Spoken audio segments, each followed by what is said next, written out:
Hey guys, welcome to another episode of the Gamers Lounge podcast. My name's John. With me as always is Eric Nathaniel, and joining us tonight is Dennis. Hello, fellas. How are y'all doing? Whoa. Hello. For all you who don't know, Dennis writes for us, and you also write for Nintendo. Which Nintendo site is it that you write for? Nintendo everything. Everything, that's right. There's too many Nintendo sites that are Nintendo whatever, and I can't keep them all straight in my head. There is. Trust me, even I forget sometimes. But yeah, it's good to have Dennis sitting in for Robert while he's gone. Things are going well for him in Hawaii, but he still don't have everything set up yet. So I think he told me 40 days. Golly. Arbitrary number. yeah, it sounds lovely, but it's what it is. Good for him though. But hopefully he'll get settled in and get everything squared around. But as we always do, we'll start off with what we've been playing. Who wants to go first? Do you want to have the rookie go first? Yeah, let's have Dennis go first and see what he's been playing. He's got a long list. Yeah, I'm always all over the place. To put it to, well, I'm just going to choose what I've been doing recently, which is actually Atelier Lulua. So I haven't played an RPG probably. Well, I'm always playing RPGs, but I haven't really invested a lot of time into an RPG since. I mean, I honestly can't even remember the last one. Truthfully, I'm sure it's there somewhere. But yeah, I've been playing Lua. I've always been a big fan of the Atelier games. It's one of those games one of those series that I think everyone knows, but no one's played. I feel like, and they all share the same formula. And it's one of those situations where, much like Pokemon, it's like, don't fix what's not broken. I mean, I'm not gonna pretend those games are yearly. It's no different from Call of Duty or the sports games and stuff like that. But they just work. And even though they're yearly games, they're so vastly different from each other. Not necessarily in how they play, but at the very least, like the stories and whatnot. So it always feels fresh. That's the thing. Even though the gameplay is the same, but it's just RPG gameplay. It doesn't feel like Atelier gameplay. It's just RPG stuff. So you already know what to expect, but the story is always different. So it feels fresh every single time. And so, yeah, I've been playing Lulua in the RPG spectrum. I've been kind of all over the place, though. But Team Sonic Racing as well when I want something a little more chill. That game's been surprisingly fun to me. I wondered if the new one was any good. Yeah, no, I've been enjoying it. I think it's good if you get it, and unfortunately, if you get it outside of Switch, and which is a shame because I initially wanted it for my Switch. But I ended up just getting it on my Xbox One instead, just because, you can see plenty of benchmarks on YouTube and whatnot. It just runs significantly better, the Switch version. And graphically, they're actually identical. There's parity between all the consoles in terms of graphics, but it's the performance part of it. Like, I can't do racing games in 30 frames. That's just not a thing I can do. I can see that. Yeah, much like fighting games, Now, I feel like those two genres in particular, they need to be 60 frames, either racing or fighting. Everything else, I don't really mind. In terms of whether it's 30, 60, I don't really care. But racing games and fighting games, things where you would typically need quick responses or just that fluidity to not get you dizzy, I guess. Yeah, you would want the 60 frames over the 30. But Team Sonic Racing has been very good. I wish we had another Sonic at All Stars, but beggars can't be choosers. So.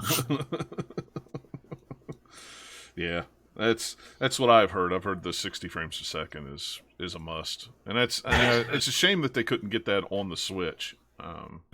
It really is, because Mario Kart 8 is like, we've seen how beautiful that game is, and it runs 60, no hiccups, nothing. Right. It's almost locked pretty much, it feels like. And I don't understand, I'm sure there was some issue there, maybe why they couldn't get it to run at 60, but now I'm curious of, we still have Crash Team Racing coming out, so how's that going to respond to Team Sonic Racing, in terms of performance? So.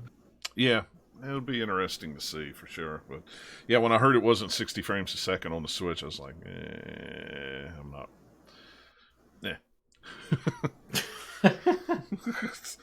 Pass.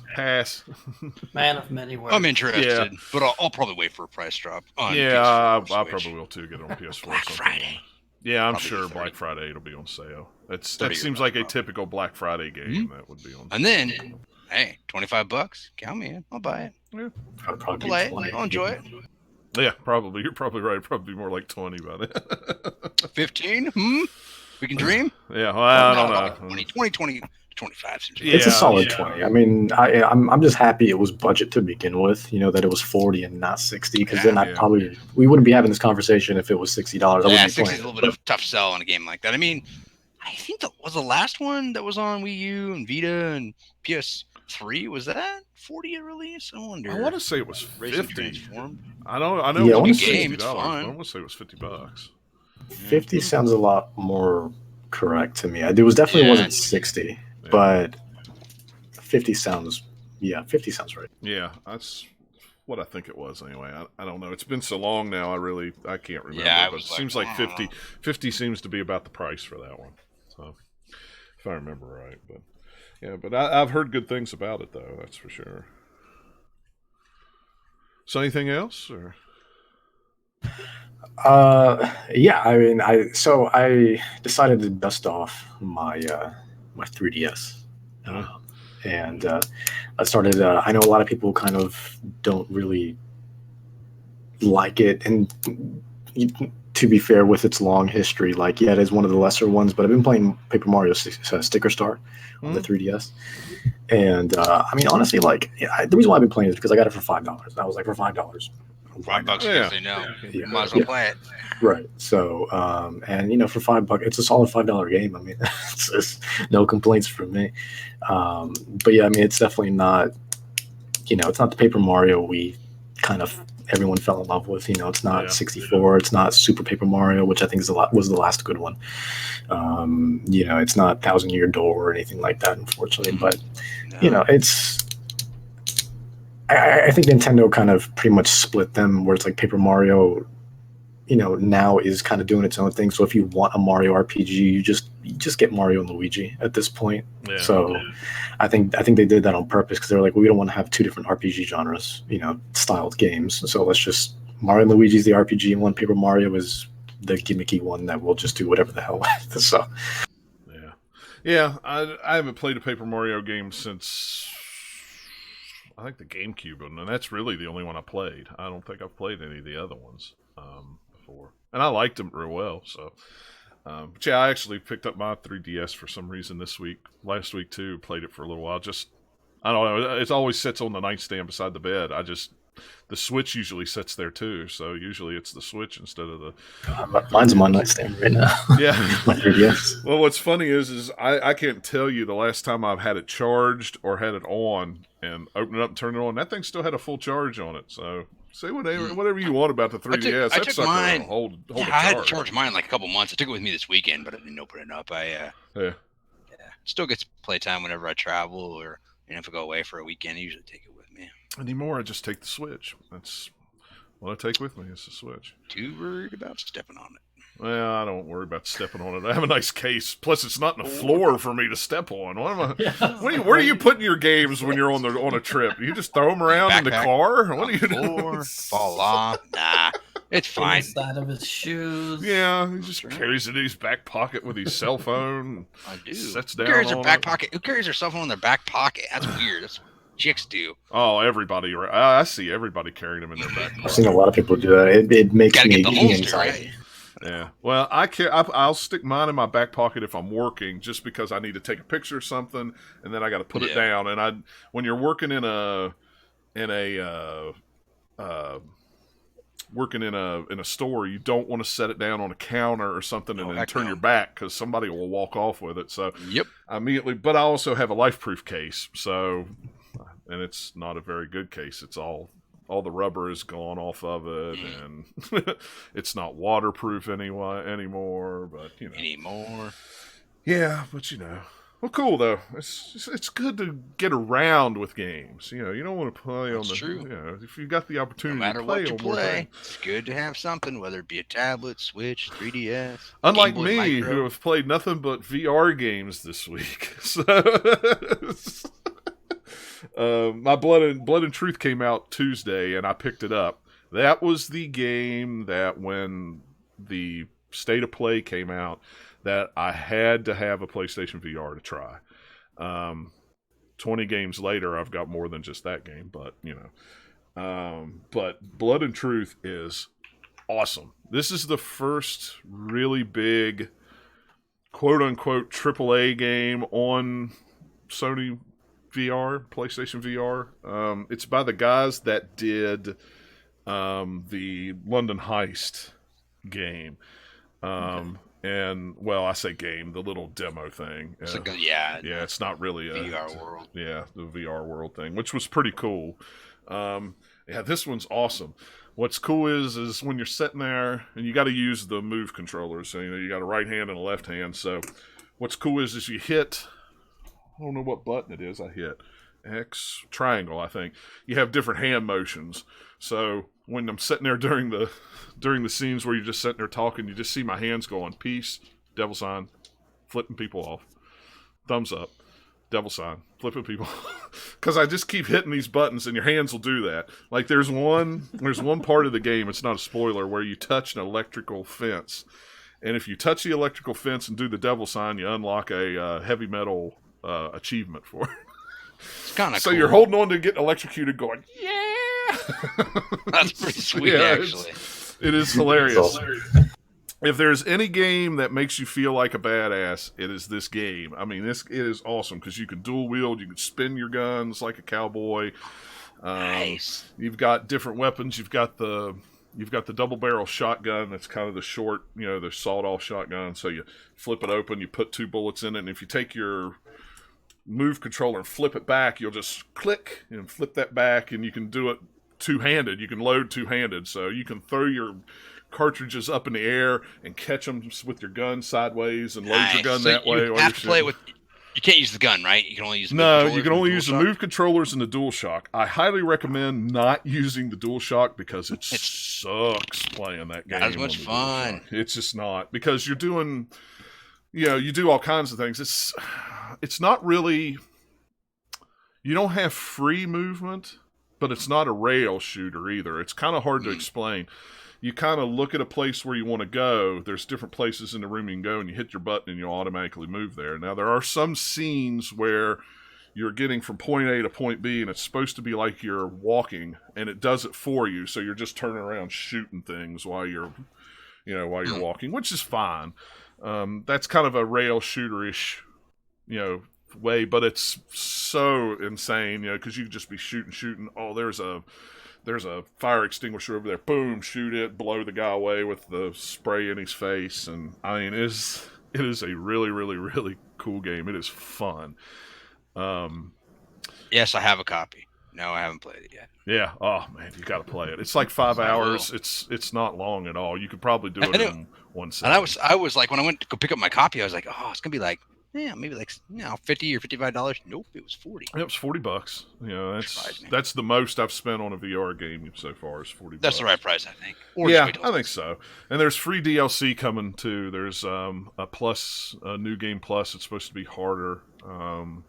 I forget what else there is. There's some other stuff that they're going to be adding. But yeah, I mean, you want a game that's totally like playing like a AAA Die Hard movie or whatever, man. It'll make you feel like a badass in 5 seconds. It is awesome. There you go. That's sell it to anybody right there. Yeah. The other game I bought, and we talked about me playing the demo last episode, was the Everybody Golf. I actually bought the VR games, $30, 3 courses. You don't play against anybody other than yourself. You just play against Stroke. And you said you had a hard time finding that, right? Like you pre-ordered it because you were worried that nobody had it in stock. Yep, and my store only had 1 copy, and they still have yet to get another copy. So I went to 2 GameStops over the weekend. They had 4 copies apiece, and another local big box store over here that you guys don't have over there on the other side of the country had 6 copies in their case. I was really surprised, but who knows? I mean, who knows why more stores.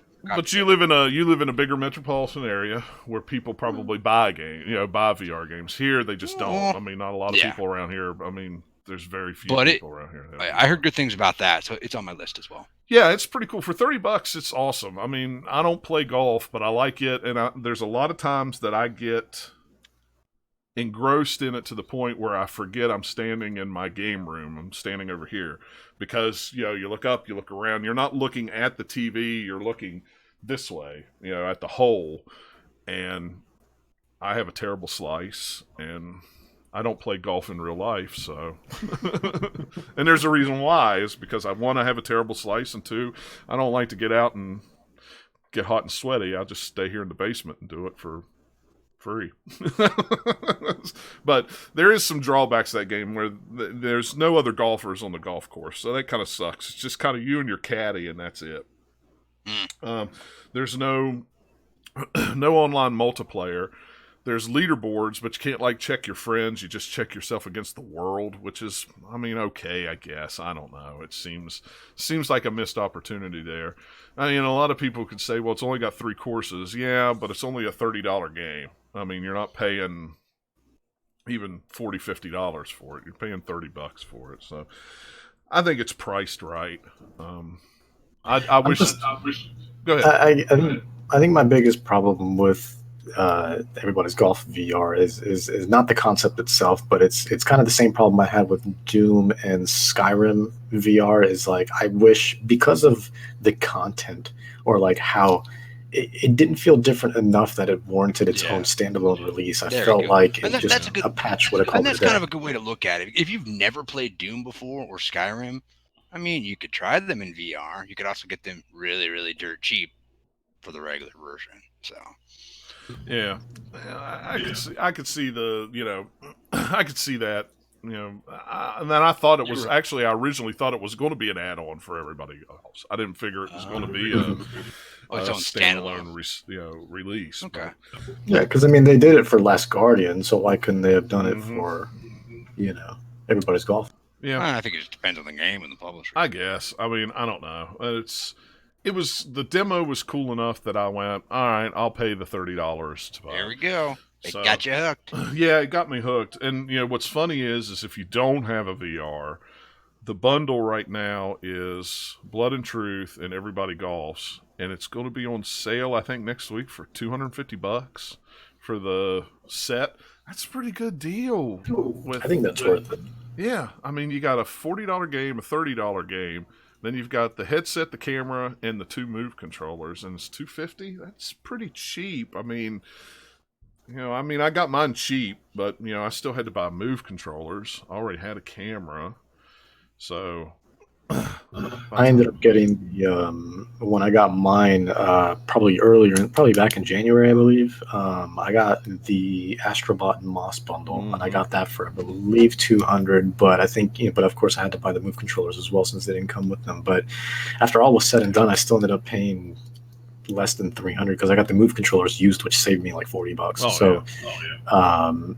Yeah, and honestly, like, it's been, to me, I think it's been a great investment. I recently, I haven't touched my PlayStation in months until like a couple nights ago, where I booted up One Piece Grand Cruise, just because, I mean, I like One Piece, and I was like, it'd be kind of cool to be in that kind of world. And you forget, you know, especially when you haven't played VR in a while, or if you haven't played VR before, once you get in there, it really is kind of a surreal experience. Yeah, it really is.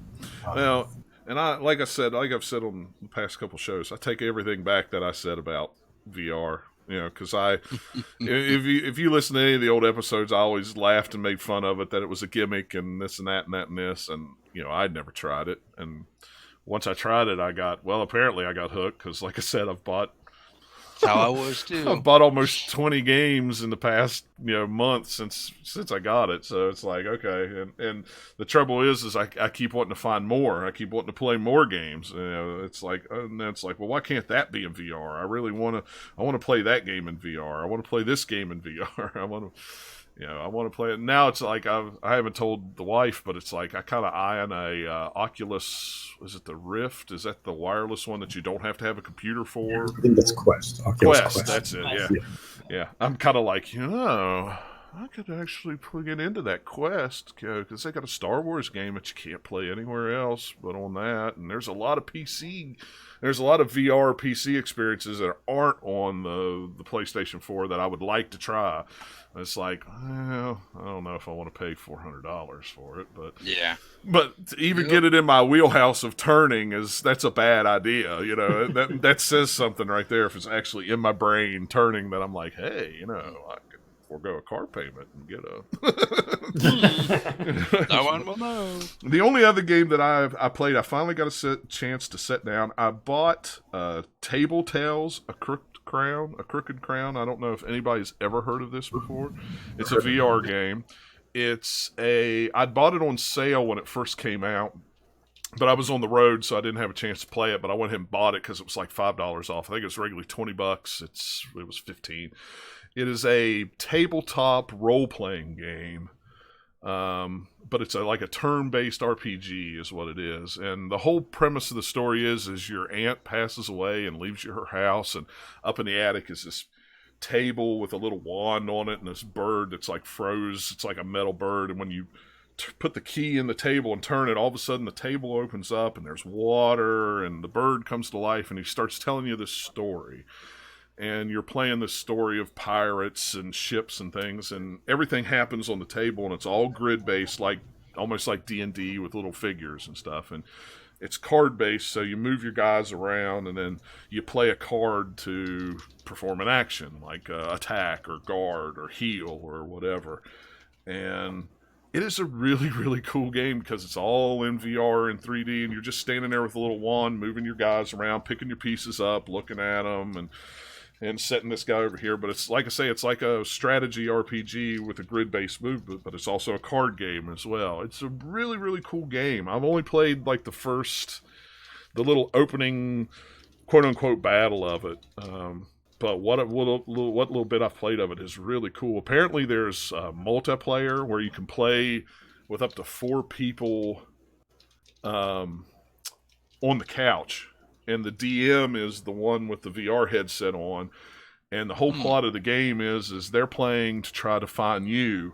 You can see them moving around on the board, and you have your character hidden over here, but they can't see any more than what's in front of them. But you can see the whole board. Yeah, it's a really, really cool concept. And for $15-20, I mean, it's a really sweet game. I wish it had online multiplayer where you could both play, on a board together. That would be cool, but maybe they'll patch it at some point. But a very interesting game that not a lot of people are talking about. I think there's maybe 20 people that's rated it on the PlayStation Store, and they've all given it 5 stars. So, if you have an extra $20 laying around, it's definitely worth checking out. The Table Tales. I hope they do more with it. So let's keep that in mind. It sounds kind of interesting, especially for a group play. And if you're a strategy RPG tabletop gaming fan, I think you'd really like it. Is it couch co-op and like online co-op? No, it's not as well? No, it's not online play. It's all couch. Yeah, you can do couch, and the couch is just kind of hide and seek. It's kind of cool, but it's different. Yeah, it's different. There's a couple of live streams. That's how I learned about it. I was watching. I forget the name of the YouTuber that I was watching it on. And he was actually playing. He was playing the game, and then he did some of the couch co-op. And like he couldn't see what was on the what was on the TV screen was totally different than what was in his visor. So that's kind of neat. Yeah, he was like popping it open, going, "Okay, what are they seeing? Oh, okay, they're seeing something totally different." Yeah. So, and I don't know if they were. I can't remember if they were playing it. If it was one of those ones that was like their mobile phones, or if they were using a controller. I don't remember. How it worked. I'd have to look it up because he really didn't go into detail about that. But I know Sony has a lot of those games where you use a mobile phone as a controller. Play with your tablet, something like that. Almost like Jackbox Party. Yeah. Well, that's all I've been playing. Nathaniel, what have you been playing? Besides Sekiro. I can't even remember the name of it. I've still played some Sekiro. I've got basically the final boss of the game and then a couple mini bosses that I'll backtrack to, and I'll kind of finish it and then move to New Game Plus if I choose to. But that's a game that I've tried to explore every nook and cranny of, and I'm still sure I've probably missed some things. Because there's all sorts of fun little hidden corners in that that they like to hide in those games. Of course. But other than that, I played a whole lot of Outward on PC, which is a kind of survival RPG, I guess is a good way to put it. Sounds You don't familiar, get XP in this game. Yeah, it's. Let's see if I can see on the Steam page. I want to look it up here because it sounds. Oh, okay. Now that came I out see in March of this year, like in March. Yeah, now I see it. I remember this game. Okay. But yeah, you start out as just like a regular old person, human, and you run around and you have to like kind of earn everything you get by going and finding it and getting money to buy it or to craft things to craft it, and all of the enemies and everything are pretty difficult, at least at first when you run out. Especially if you don't know what you're doing, you're just like, oh hey, do. No, you're dead. You gotta pay attention a little bit. That's cool. So I played probably a dozen hours and then started over with a new character who was like it's kind of cool. way better equipped than my first character within like 4 hours or less. It's like, oh, I know what I'm doing. Yeah. I should do this to go get some money, and then I can buy this thing. And I know that I like this type of weapon better than this one, so I just did a lot less fumbling around the second time around. Yeah. The like one-handed, like it's weird because it's just like a one-handed axe. I usually don't do in games, but in this game, it's really, really good because it has one of the better movesets for attacking. Because your heavy attack isn't just like a big slam; it's like a 3-move thing, since it's not like a heavy weapon. Right. And so you can do quite a bit of damage on things pretty quickly with it. So it's one of those games where once you learn kind of mechanically how the combat works, it doesn't feel quite as difficult for at least the enemies in the earlier areas. You can run through them pretty quickly. Yeah. It looks interesting. It's a game that it's just really fun to just like go out and do like a run. So you start at your town at the beginning of the day, and then you run out along like say the beach and you kill all of the lobster things that are on the beach, and you do the fishing on the side, and you come back and you sell all this stuff that you got, and then you have a whole bunch more money, so you can go to the skill trader and buy a new skill, or you can go to the store and buy a new weapon or some new other things. You can buy some recipes for food. You can do all sorts of different things that you earn in the game by either crafting it, discovering it, because the crafting system, you can buy recipes or you can just experiment with ingredients, and if you happen to make one, then you know that recipe now. You don't have to buy it. Yeah, that's cool. Yeah.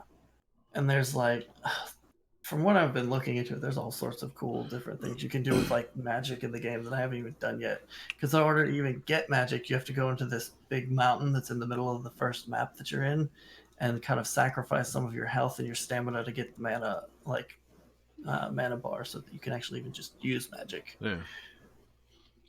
But I haven't even gone in there yet because I've been running around all the other places just trying to kill things with an axe. It's like, oh crap, it's a hyena. It's got a buddy, run. That's funny. So yeah, I think I'll probably put some more time into it. It does have some quests and storyline in it, but it's light on that stuff. It's not. I mean, it's there, but that's not really the draw of the game. It's more about, okay, I've got this character that I built from nothing, and I'm going to earn everything I get and go out there and find the cool rare materials to go build this cool new weapon, or some cool new gear. So I took a long time, and I built from the first town. The blacksmith will make armor out of blue sand if you get it, which is a rare drop from a couple of places, and you bring that and a whole bunch of gold, or silver. Technically, the game has silver for its currency, and it took a long time to get. But once I got it, I was like, "Ooh, this is a really good armor set." So now I'll take a whole lot less damage from those bandits over there. Maybe I'll go, raid their camp and get more loot, and maybe keep on moving towards the even harder areas again. There's 4 different total maps that you go in the game, and each one is pretty big in size. So it's like big and open, and wander around, do what you want. There's a way. The reason I stopped playing my original character is way underpowered and went forward in the story too quickly, and went to like the second map, joined a faction, because there's 3 different factions that you can join while you're going through the main story. Then I went back to the original town, and they're like, "Oh, hey, by the way, there's these that have organized the bandits, and we need to take all 3 of them out, or else they're going to destroy the town." And I looked it up.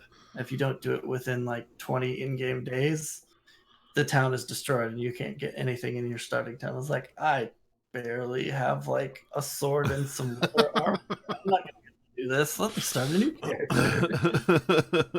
On that one, I was like, oh hey, when the main quest got here where it's like, oh, go off to the other town, I'm like, I'll just leave that there on pause and just go do other things and gear up first. And not being quite as much of a rush. It's not a game you want to go just like straight through the story because you can't really do that. Yeah. Otherwise, you will die. See, it's nice to do that with games, though. Sometimes, especially games like that, you get into it and then you don't really you don't realize this or you don't do it, and then you're like, "Oh, let me just restart this and start." I've done that lots of times. Extensive wikis and stuff on it if you really want to dive in. This thing or that thing. I've looked at it a little bit just to try and figure out like a couple small things, but mostly it's just I want to exist in this world and run around in it. Yeah. You can play it in co-op, but I haven't done that yet. But I would think it would be a fun game to just mess around with friends in. Yeah, probably would. And you said you got that on PC? Yeah, I don't know if it's on consoles or not. But I think it's on PS4 here. From what I'm looking at, it was on PS4. Yeah. Sounds like a cool game. So yeah, because I like playing RPGs, it's like, I'll try it out. Yeah. It's a different kind of one than a lot of the other ones I play, because it's like, hey, an RPG without XP, that's weird. Yeah, that is weird. That's different. Yeah, but it works. Cool. It's fun. Yeah, sweet. That's neat. I'd seen, I don't know where I'd seen it at. Maybe we got an email on it. I get so many PR emails every day that I see a lot of games and I don't, if it's not something that I know right off the head, I may, where I've been busy too, it's been one of those things where I've just kind of glanced at emails and then I go back and read them later, and it's, maybe we got an email about it or something. It looked familiar. It's a little rough around the edges, but it's got a lot of fun stuff in there. Yeah, that's cool. Sounds really cool. Awesome. All right, Eric. What all have you been playing? You just jumbled it all around here, so I did actually. I organized it by console. I organized it by, You're going to color coordinate it and then collate 4 different shades of green on release date. And so let's work backwards on this list because that's what I like to do. For the first time in like 2 months, I turned on my PS3 and I played I Am Alive, which was a game that might have been free on PlayStation Plus a couple of years ago, and I had played the demo and I liked it. That or I got it from the account that I share. PlayStation gives us. Anyway, I played it. It's not bad. It looks dated, obviously, and it's black and white. Yeah. But the big thing in that game is stamina. So when you're climbing or when you're attacking these enemies in the post-apocalyptic world, if you use up too much stamina, you can miss an attack. Or if you're climbing, your stamina runs out, you fall and you die. So that's kind of interesting. I played for like an hour. I got stuck kind of with a bunch of enemies, and ammo is pretty hard to come by. But still interesting. I guess my PS3 still works. I haven't. Oh, mine does. Turn mine on every couple months. I used to play a lot of random stuff on PS3. I used to play a ton of NBA 2K14 or 2K15 because it was free on PlayStation. The only thing that I fired up for is college football. When I get a hankering to play college football, I fire it up. But I haven't had that hankering in a while. So. I have Resident Evil 3 and some other games on there too that I play occasionally, even though I have Resident Evil 3 on about 3 other different things. But I'm like, it's that. I should play it again. I understand that. Look, it's Hotline Miami. Oh wait, I own that on other consoles. Oh, I should play it. There's a handful of other things on there too. Actually, I have. Yeah. But on Nintendo Switch, played some Sushi Striker. I tried that demo out because I had heard really good things about it. It's interesting. I actually matching stuff up. I just ordered that game from Newegg this weekend. You can get it for 3DS too. It's pretty cheap. Well, it was on sale at Newegg for $20, but there was a half off coupon and shipping was $3. I think I got it for like $13 on Switch. No. And because I'm always winning stuff, I won a code for Super Bloody Hockey. I saw that. Nintendo Switch. Yeah, you're welcome because I let you know about that one. That's right. Actually, I already saw it pop up in my feed, but I appreciate you letting me know about it. Yeah. It's fun. It's I don't know how to describe it. It's super violent, lots of blood. You can beat up players. So it's kind of reminds me like Blades of Steel almost. That sort of 16-bit look. It's fun. It's easy to play. I played for like an hour. It looked pretty cool. I'll venture back to it. It'll get a good, nice little positive review from me. I finished the story for Division 2, which unlocked a whole bunch more stuff on the map, and I went, oh. So lots of stuff to play through. Keep playing with a couple of my friends. Yeah. I finished Mafia 3. Oh my goodness. Mark this down the calendar because... Say, how long did that take you? 3 years? 2 years. I had that physically, and then I just got rid of it because it got free on PS Plus, and I played it off and on for the last 6 months or so, and I never very much left. I finished it. Yeah. It's Mafia 3. I talked about it enough. Yeah. I also randomly played Sleeping Dogs on PS4, and I played The Nightmare in North Point DLC. That's the stuff with like the undead, and I finished that. That was kind of fun. I forgot how much fun that game is. I forgot they Let's had see. the undead stuff. Mafia 3. No fast travel. Combat's okay. Sleeping Dogs, lots of fast travel. Combat's fantastic. It's a pretty good drop. Sleeping Dogs is great. I love that game. It's a fantastic game. It's one of the only games that I beat more than once on PS3 and went back and tried to beat it again on PS4 because that's the only game that I've played on. I beat it on 360, PlayStation 3, PlayStation 4, and PC. I played it 4 times and I beat it every time. That's how were much they giving I it liked away it. free on for PC at one time? I wonder if they were. I don't remember. I know I have it on PC and I have it. I know I've got it on everything, but I don't remember. I don't remember if I bought it on PC or they had maybe had it on a Steam sale super cheap. Maybe I don't know. Or it was in like still a bundle of something. Yeah, it could have been such in a a humble good-looking bundle. game. It's hard to tell. I mean, It's probably. I mean, like I would say it's probably one of the best sort of open world games like that. Yeah. It's a shame what happened to that studio. It's a shame they shut down. It may not have the expensive production value of the Grand Theft Auto games, but it's Sleeping Dogs is still a lot of fun. Yeah, And, that whole studio. I like the really Saints Row series a lot too. Really got the shaft there. Yeah, most of the time GTA for me, I think I mentioned this before, sometimes can feel like a grind if I'm going through the story because it's so long. But with Sleeping Dogs and Saints Row, not so much of a grind. I usually enjoy, playing it. I finally fired up Spider-Man. I forgot the install. It was going to take like an hour. But I fired that up. Especially after now because they've had about a crap ton load of updates and free on the Pro. stuff. So. Played it for an hour, 2 hours. Enjoyed it so far. Enjoying the collectibles. Web swinging's nice. I need to finish. A little bit of issue with the combat, maybe, but it's probably just me not being used to like. It just reminds me a lot of like the Arkham games, and so I just got to get back into the rhythm. You got to break yourself with that. Play it like Spider-Man, not like. Yeah, that's exactly. Especially once you start getting them early on, it is a little bit more because you don't have as many options. But you're once saying you I get can't a lot just more punch gadgets, everybody? You can somewhat, but once you get a lot more gadgets and you give some of the tougher enemies in there, then it branches off and it doesn't feel that much like Arkham anymore. There we go. The spider grenades or the web grenades are your friend in that game. Sounds like fun. And swinging through the air is your friend during fights too. Yeah. Yeah, I saw there's like some attacks you can swing down, like really knock good. enemies to the side and stuff. I thought that was kind of cool. I still have not finished that game. I'm close to being finished. If you have a with it. PlayStation 4, you should buy it, even if you don't like superhero games, because it looks good. It's going to be $20 next week for PlayStation 4. So. Yeah, it definitely. Yeah, I was blown away. It plays well. Cool. But that's it. Been keeping busy, and I took the 3DS with me this weekend, but I didn't play anything. I loaded up the case, didn't even turn it on. Well, now that work's finally done, out of town work's finally done, I'm going to try to get into the Division, especially since I'll be home during the day. I can call my buddy and say, "Hey, let's play," and we'll play. So, because I've been dying to play it, I don't like to play it by myself. I like to play it co-op. Yeah, and it's cool because like if you get somebody who's not, it can scale up to their level, which is fun. So you could jump in with him, and that would help. It also, but if you try to tackle the strongholds, it won't let you because those are story based. So you have to wait to get almost to the end. Yeah.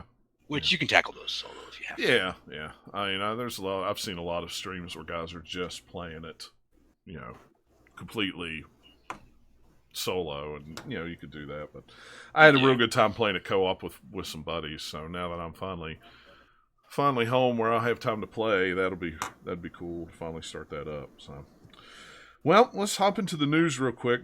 There's not too bunch of stuff to talk about. This week's been kind of weird. There's been a lot of news come out before E3, which is kind of strange. I guess that's a good way to do it.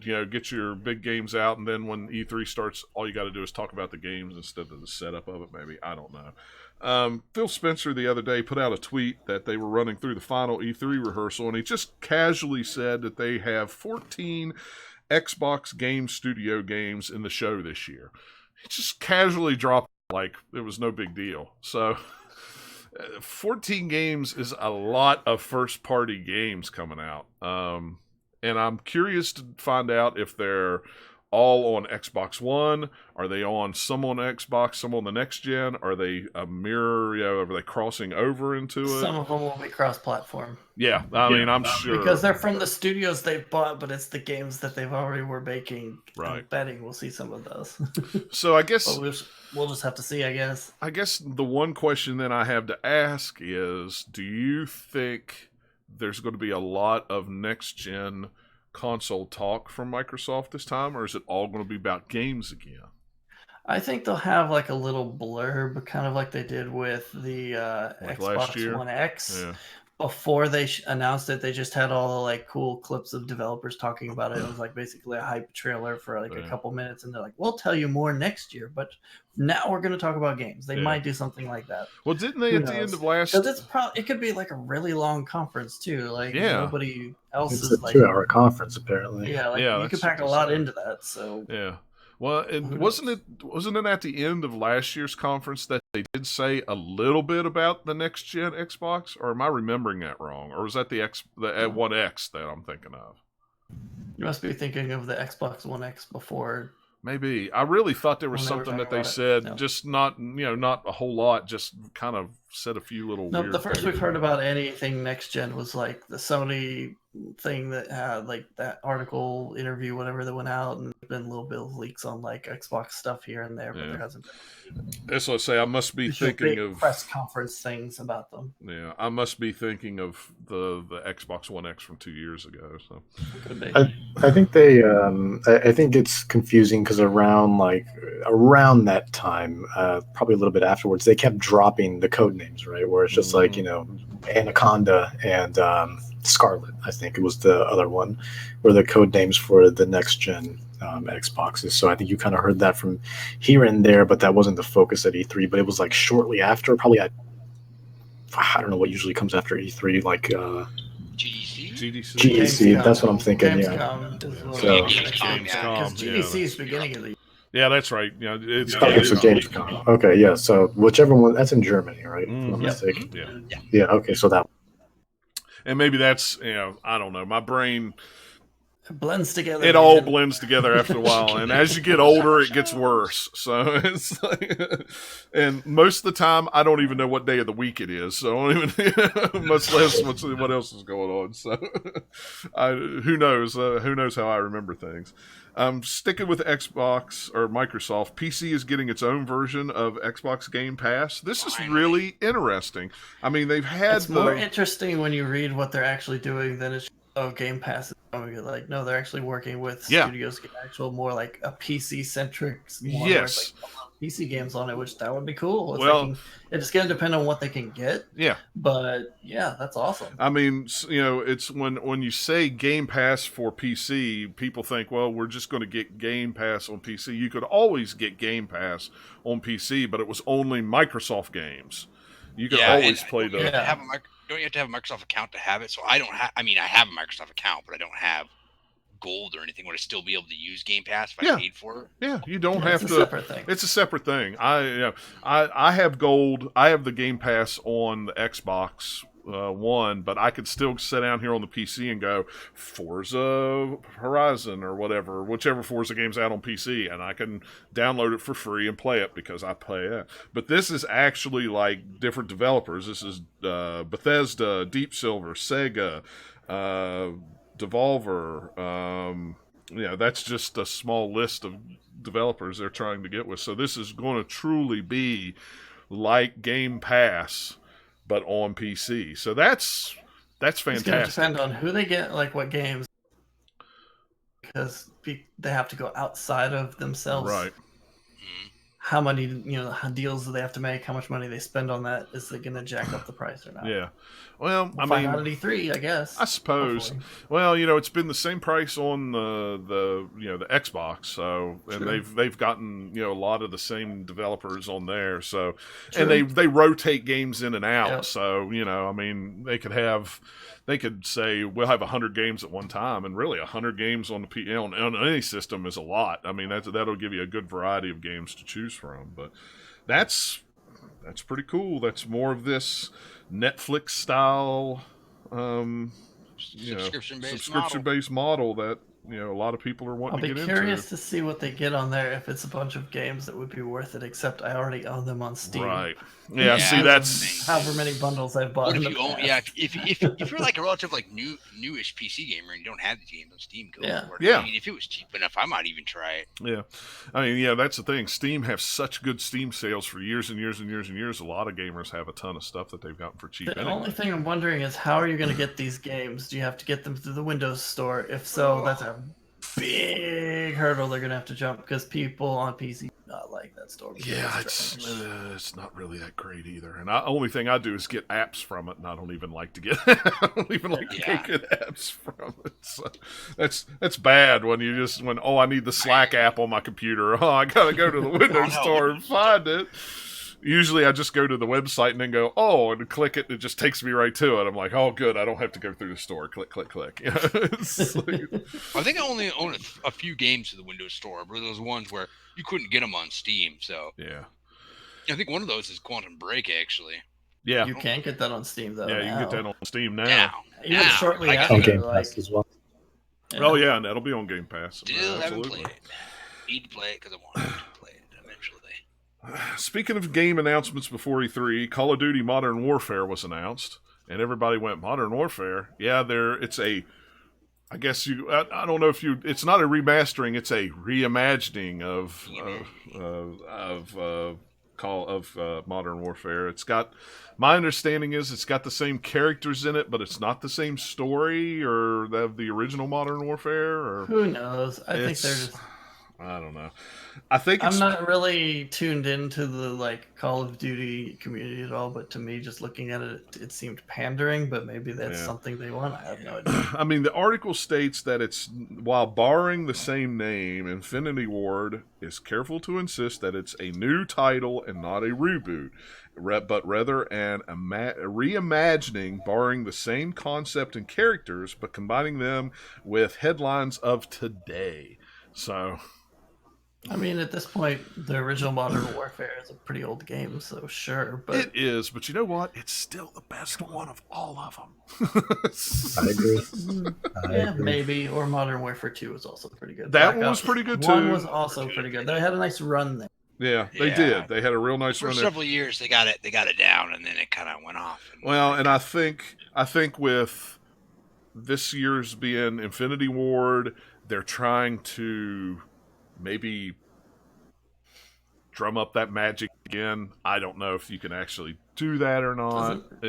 Yeah, whatever. We'll see. I don't know. We'll see. It'll be Call of Duty. It'll be fine. Yeah, it'll be fine, like it always is. And it'll have a single player game, I'm sure. It won't just it'll be not like the last one that was multiplayer only. So I don't know. Speaking of remasters, Ghostbusters video game is being remastered. I am super excited about that. I love that game. Ryan is probably super pumped for that. Yeah, he's way pumped for that. And I hate to tell him, I put in a review code for it, and I'm going to take it when it comes in. Unless, of course, it comes to PC, right? Then, no, I didn't ask for the PC version. I asked for the Switch version. Nice.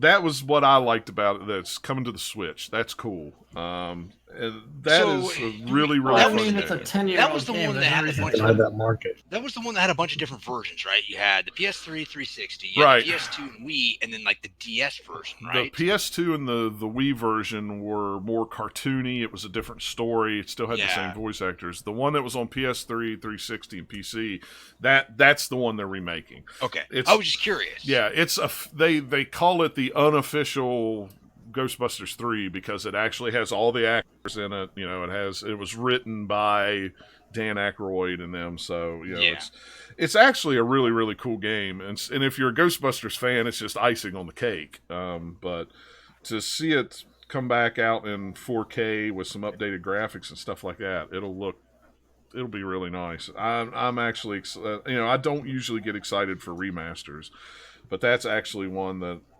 I could get behind because I liked the first one so much, or the original when it originally came out so much. I liked it a lot. In fact, I've still got. Well, I don't have it hanging on the wall anymore over here, but I did have a big Ghostbusters, the video game thing from when I worked at GameStop, where we took all those plastic. They were a real thick plastic, almost plastic like print, and I had it on the wall for a long time.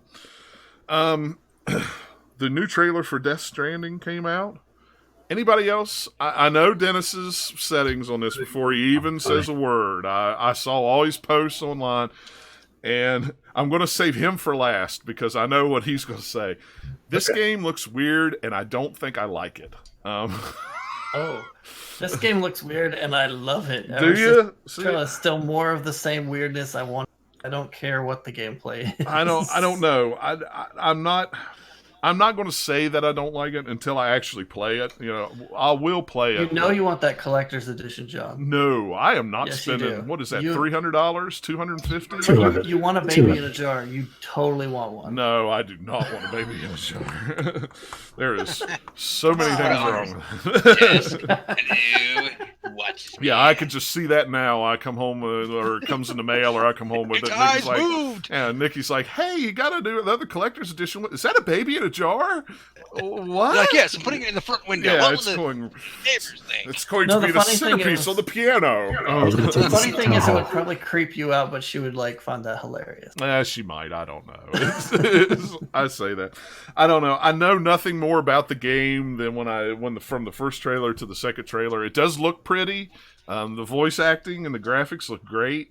The gameplay looks interesting. The story, though, just yes. I don't understand. I'm interested, but I think I'm interested. I love weird sci-fi. When it comes down, as the price comes down, we're talking Black Friday, $30. Maybe. Yeah.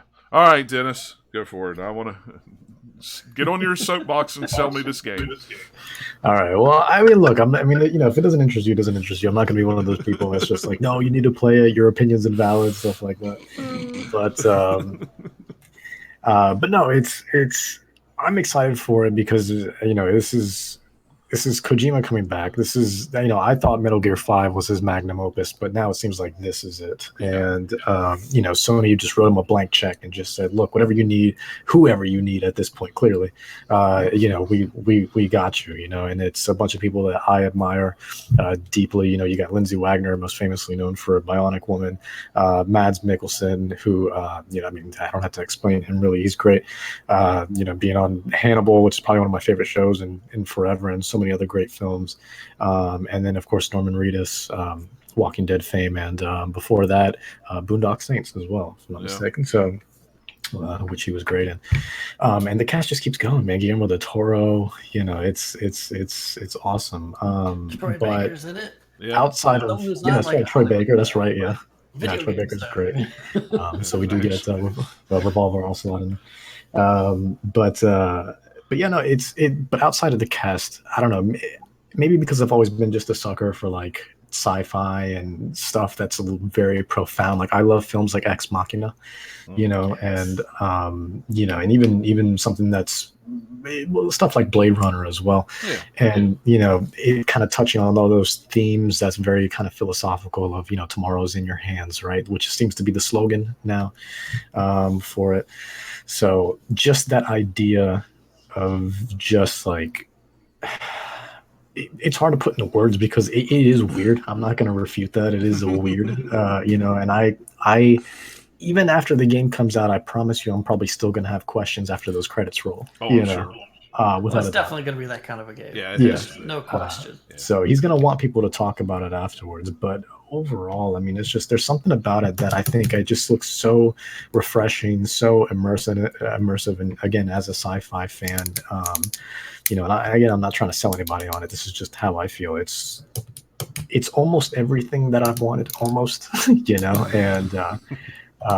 again, following Kojima's work for so long as well, you kind of grow accustomed to, like, the moment we started seeing gameplay, I was like, yeah, that's a Kojima game. Oh yeah.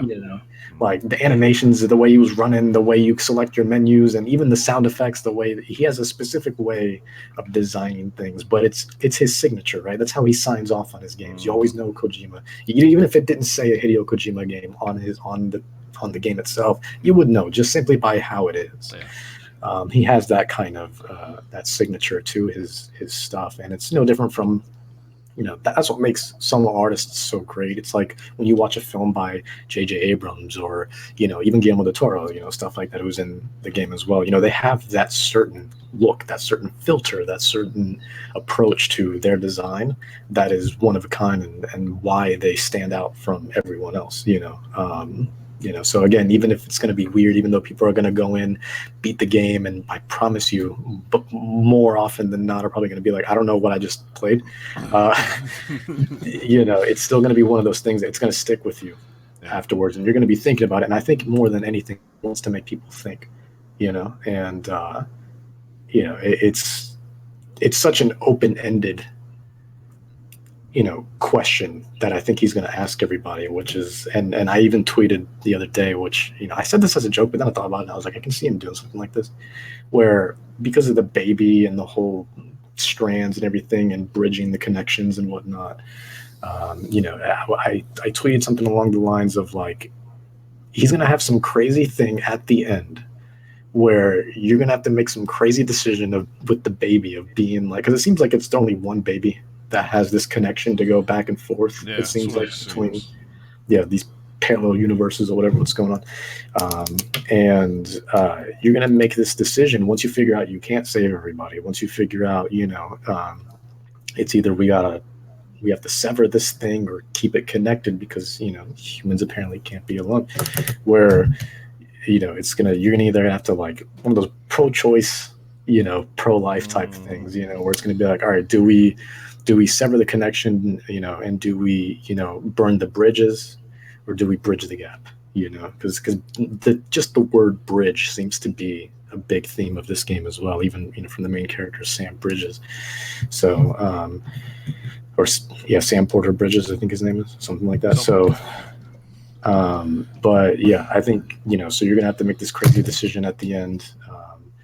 And I can see him just doing some crazy, again, some philosophical, profound stuff like that. And, kind of goes back to what I was saying. He just likes to make people think. He likes to, I don't want to call it like shock art, but it's definitely that thought-provoking nature that I think he's always been known for. And even in Metal Gear, I think this one's a little, because of how ridiculous this looks, it's, it's a little more, what's the word I'm looking for? It's easily perceived that this is going to be kind of ridiculous, but Metal Gear had some heavy, had some heavy themes as well. So you go clear back to his Sega CD games with Snatcher and Police Knots, and stuff like that. I mean, Snatcher had all kinds of crazy philosophical life. And it was, for the time, it was a bizarre game. I remember seeing it going, what the crap is this? It's a little bit of Blade Runner, it's a little bit of Terminator, it's a little, what is this? So a couple different genres. Yeah, mashed. But it's like kind of does his own thing, Oh yeah, and that's what fine. I like about it is it's got a unique sort of tone and a unique sort of thing that they're going for that feels like an indie game. Except because Kojima, they have way more money to throw at it, so it can be much bigger in scope. I would like to know the a whole budget. lot more things with it. I want to know how much money they have spent on this game. I feel like even Kojima doesn't know. Yeah, I mean, just on the talent alone, they've had to spend a fortune. I mean, these guys don't work for free, and they don't work for cheap. But it's amazing what they've done too, right? Because they said that when Mads Mikkelsen had signed on to do Death Stranding, normally whenever he does a film, he always reads the script first. But just by Kojima telling him what it was going to be about, he said he was in, and his agent said that he'd never done that before in his 25 plus years of doing acting. Basically, he was like, he's never just said yes on the spot like that. So It'll be interesting. I've watched that trailer. I watched it back to back. I watched the 8 and the 9-minute trailer back to back. It was like the first time I watched it, I went, "What the heck did I see?" All right, let me watch it again. And then when I went, I said, "Nope, I still don't know what I saw." I watched it again right before we went live, actually, because I just wanted to refresh myself. I've already watched it. I think I've lost count, but I've watched a lot. And it's one thing I noticed also that it gave me flashbacks to Metal Gear Solid 4. I was like, I think Kojima wants to kill his own characters, what it feels like, because there's a part near the end of the trailer where Sam picks up the gun, puts it against his temple, and it reminded me of Metal Gear Solid 4, where closer to the end, Snake puts the gun in his mouth. Because it's one of those situations. Yeah, one of those situations where it's like I think they really fight with themselves, where it's just like how. Is there any other way to escape this kind of world that I'm in other than, getting rid of myself, first of all, I like that we have a game that we don't know what to expect from it. Even though we've seen some stuff on it and kind of have a few kind of ideas, it'll still have plenty of room for surprises and just whatever with it, where you don't get that quite as often, because usually by the time a game comes out, you know all about it because I've broken it down. Here's all of the gameplay, what kind of a game it is. It's an open world, blah, blah, blah. This one you kind of have a little bit of that, but it's still got enough of that kind of mysterious nature to it. The more they show about it, it still feels kind of like this, what is this game? And that's cool. We don't really get that often. No, we don't. And he's been pinned up so long with Konami, and it's been Metal Gear for better or for worse, that he can do whatever he wants now. So it's going to be it's going to be good. It's going to be weird, and it's going to be very, very polished and well done. I mean, that's the thing, Yeah. No matter how weird and strange it is, at the end of the game, you're probably still not going to know what's going on, but you're going to be, that was really fun. That was a really good game. I don't know if I'm ready for that, but it makes you wonder if, how different I think things would have been if he was still okay with Konami, and if we ended up getting Silent Hills instead. How different that the gaming world would be if we got Silent Hills, and we would have never gotten Death Stranding. Would it have been worth it? Well, I bet that game still would have had plenty of weirdness to it. Yeah. Well, and Konami's been so weird about just making games here lately. They haven't really done anything for the longest time, and then all of a sudden now it's like, yep, here's a Contra collection, here's a Castlevania collection, and the question is, are they just wanting to cash grab for classic games because that's the flavor of the month right now, or are they actually going to do something worthwhile, with other IPs that they have? No, I don't think they do. Their money elsewhere, so Pinko machines. That's all they do. All the pachinko machines. Yeah, it's always the Mafia. If they can make a tiny machines. bit of money off video games, throw a collection out there, but they're not really invested in that anymore. They've made $15 off me for every darn one of them they've thrown out so far because I'm a sucker and I buy. It's sad because they have some really, really cool franchises. Yeah, they really do. They really do. So. But so it'll be interesting for sure. Speaking of interesting, our next story was, I don't know if anybody actually watched the Pokemon, whatever it was, press conference from Japan. It wasn't. Yeah, I watched it. Yeah, it wasn't necessarily all about just Pokemon the video game. It was about everything Pokemon. So, and I liked the one part of the press conference where the dude walked out with about the Detective Pikachu movie, and he made his pitch for everybody to go see Godzilla. and the CEO of Pokemon went, "Thank you for providing us with I forgot how he said it, like this useless information about something that we're not here to talk about," or something. It was hilarious. that was worth just sitting there watching the 45 minutes or however long it was of it. But Niantic, the only two things I really wanted to touch on that they talked about was Niantic came out and talked about some updates to Pokémon GO, and there was one of the things that they have added, they're going to add to it, is called a game called Pokémon Sleep, where instead of walking, you get sleeping. For more you sleep, I'm going to rule this game. That's what I told me and the wife just looked at each other. We're going to rule this one because we sleep a lot. So, but they said they're going to make sleeping entertainment like they made walking entertainment. So I don't know. Talk about weird, strange things. Why not? This was probably the weirdest. Because I'm asleep. Yeah, so they're going to have a new Pokemon Go Plus, I think's what they call it. Yeah, the plus. Yeah. Yeah, it's plus and then a plus sign, so it's the Right. plus. So don't get confused with the Pokemon Plus because it's a plus. See, the thing about this too is I get so angry, and because like it's first of all these names are stupid, but secondly I'm more so angry at myself because I know I'm gonna buy it. Mm-hmm. That's the thing. That's why I'm mad. Yeah. That's why I'm mad. It's just like I know how stupid this is, but then I'm mad at myself for like putting the money forward to get. Well, we bought the little Pokemon Go thing for your wrist. We bought it when it came out, and then when the Pokeballs for Pokemon Eevee and stuff, I went, nope, I'm not buying those. And then they turned around and put the Pokemon Let's Go pack. Yep, they put the pack on sale at Target on clearance for $50 a piece, and I bought two of them just for the Pokeballs. You got two for the price of one, basically. Yeah. And then I sold the games on eBay for $50 a piece and made my money back. So there you go. But so here once again, I bought it. But the new thing, I don't know if I'll buy it or not. But the sleep thing is really, really weird because it tracks your sleep and gives you in the time you wake up in order to affect the gameplay and stuff. It's super strange, and I know people have made fun of it online and laughed about it and this and that, but I dare you to not find out that this is going to be a success, because we all laughed at Pokemon Go when it came out and said how silly of an idea that was. So, I think Jigglypuff is going to be OP for Pokemon. Snorlax. It's going to be Snorlax. That too. There'll be a few that are OP. They're going to need some nerfing. OP right there. The other thing that came out was they announced was Pokemon Home. This is actually a pretty cool thing. You'll be able to move Pokemon between Pokemon games. It's kind of like what the Pokemon Bank can do, but it's not just on the 3DS. It's on any game. So whether it's on Switch, Go, the 3DS versions, whatever other versions they bring out, it'll all be in a centralized thing. So you could share Pokemon that way. You could trade them with friends through that. You can do all kinds of things, which that's pretty cool, because the bank was I don't know if, Dennis, if you ever used the bank or not. I used the bank a lot. Yeah, I used it a lot as well.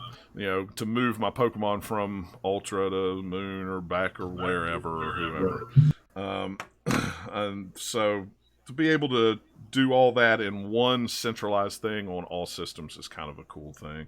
And of course, they didn't say how much that was going to cost. I know the bank costs, $5 a year or something? $5 a year, that's nothing. Yeah, that's nothing. Yeah. So, I mean, I don't know what they'll charge for the home, but yeah. So it was a very weird and interesting press conference, and I think, was it Tuesday or Wednesday? There's the Shield press, the Nintendo Direct. Yeah, June 5th, which is Tuesday. Tuesday? No, that is Wednesday. Yeah, June 5th, Wednesday, and that'll be the actual direct focused on Sword and. So here we go again. Before E3's Direct, we're having so yeah, it makes you wonder what their E3 Direct is going to have in it then, like a week later. Exactly, and that's a good segue into what predictions do you think we have for E3, or do you have any predictions for E3? Not really. I think we're not going to see anything about the next Xbox or PS5 until I think next. I mean, maybe this year we'll see a little bit, but next you're not going to see any. You're definitely not going to see anything on the PlayStation because Sony is not going to be there. So you're definitely not going to see anything first-party Sony talk there, unless it's the Microsoft says, "Look, we broke into Sony. This is what their new console is. Look how dumb it is." Yeah, I just wanted to see Death Stranding stuff, and I got it, so I'm good on Sony's end. So. Yeah. But Mirage Leonardo 84 in the chat says his prediction is Capcom shows off Resident Evil 3 remake. That would not surprise me at all. That would be pretty cool. And it would sell very well. That's my favorite Resident Evil. So, Evil Within 3. That one's kind of a no-brainer too, I think. Yes. Ubisoft will show off a new Splinter Cell. I agree with that one. I agree. If that doesn't happen, then be like, come on. Gameplay of Bayonetta 3. Yep, I think that might happen too. Maybe. I don't know. They've been working on that one long enough that we could see like a gameplay trailer. Yeah, it's officially been pushed back quietly to next year release, so we could see something about it. But it's not like, say, Metroid Prime that they completely restarted. Yeah. So there's stuff to show if they want to. Exactly. And he says they'll announce Xenoblade Chronicles 3. That maybe. As long as it's not as bad as 2. Monolith, I know Monolith Soft is working. Well, weren't they working in tandem with Platinum on Astral Chain, or am I crazy? Or is that just a Platinum pure title? That's a good question. I could have swore it was like a collab, but let me double check. Yeah, I was going to say, I'm going to have to double check because I really don't know. I don't remember now. It's been so long since they said anything about it, I don't remember. Yeah, I mean, as far as predictions go, with Microsoft announcing 14 first-party games, Lord only knows what that could be. Yeah. I'm sure there'll be... some of them are things we probably know about, like Halo Infinite and things like that. I would think so. If we really sat and thought about it, we could probably come up with at least half of them. I would like. We'll definitely see some more of the Star Wars game from EA. I'm sure they'll have during their EA Play thing. They'll have a big talk about that, which will be the only reason why I'll watch that EA thing. Oh, I won't even watch it because they're not doing a press conference. So it's just whenever that footage is out, I'll go and watch the. Exactly. Yeah. Give me the breakdown of it and the high points. Click. Okay, done. 5 minutes. We should get a date for Link's Awakening because it's supposed to be out 2019. So hopefully we tell us when in 2019. That should. Yeah, you're right. They should have something about that.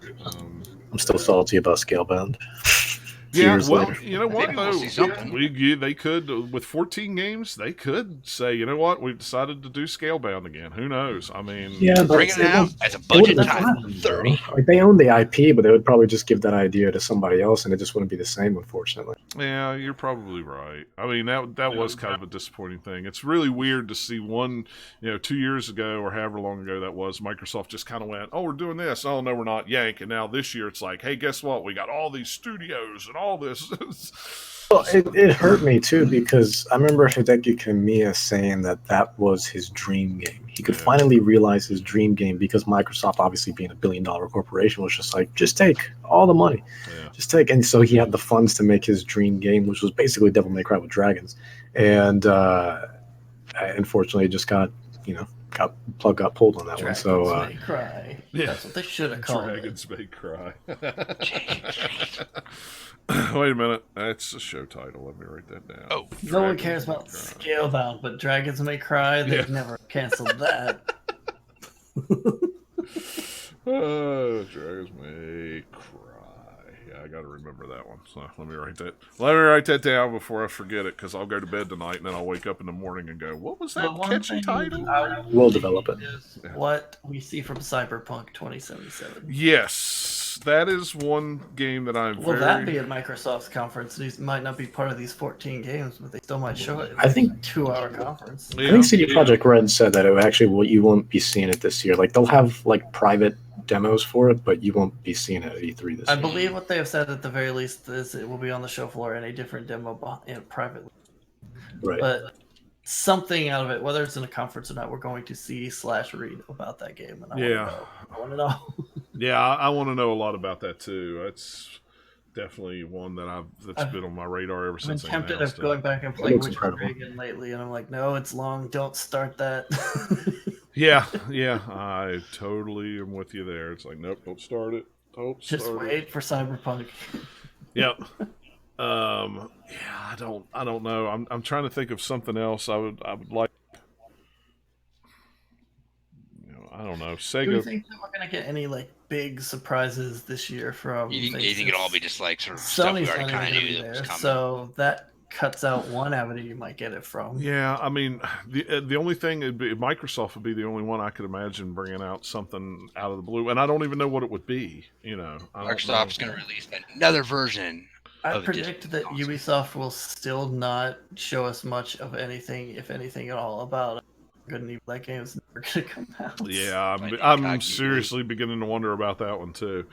I'm guessing that one probably is going to be a definite next-gen only game by the lack of news that we've heard about Beyond Good and Evil. It's got to be And whenever that game comes out, it's going to be something completely different than what the original game was. Yeah. Just because of the big gap between it and just what they've showed of it so far. It's like, it doesn't really feel like Beyond Good and Evil to me, but whatever. It can still be a good game. Yeah, I don't know. I'd like Sega to announce something cool, but I can't imagine what they would announce. They've already got Judgment coming out the end of the month or the end of next month. Is it next month or this month? I think it's this month. It's June 26th. No, I don't know, something like that. Port Skyrim. Blue Jay says, I bet they port Skyrim to PlayStation 5 and the new Xbox. Why not? They've ported it to everything else.